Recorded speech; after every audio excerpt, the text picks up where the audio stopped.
So man no mga kasimanwa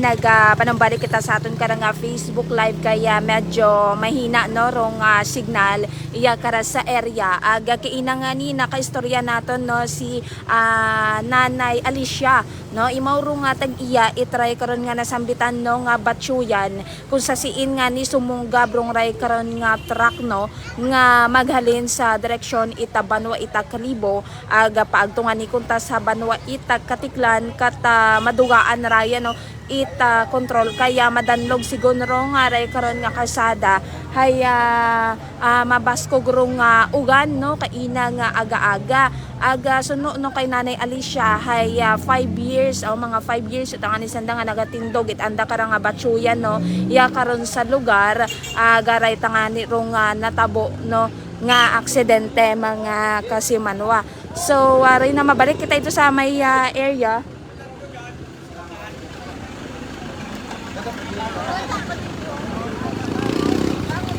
Yaman do aton karang katapo no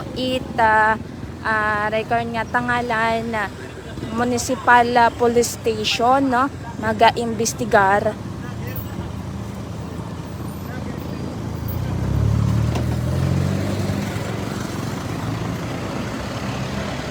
Saraya karon no nga hara mga kasimanwa harong sitwasyon no iya makaron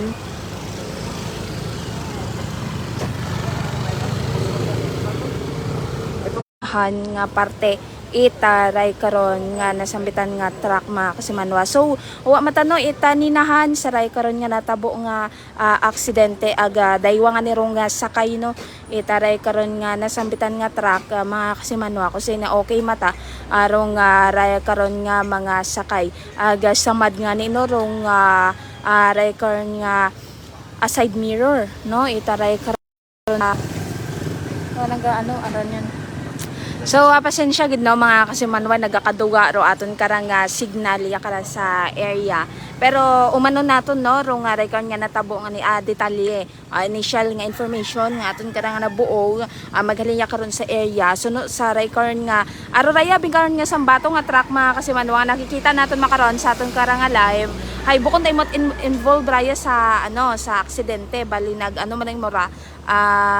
bali kasunod nag-rescue sanda karon nga kaibahan no ray karon nga sambato nga truck no nga nakikita nato sa aton nga live pero ray karon nga truck nga ra mga kasimanwa hay maghalin raya sa Kalibo no paagtuan ni kunta sa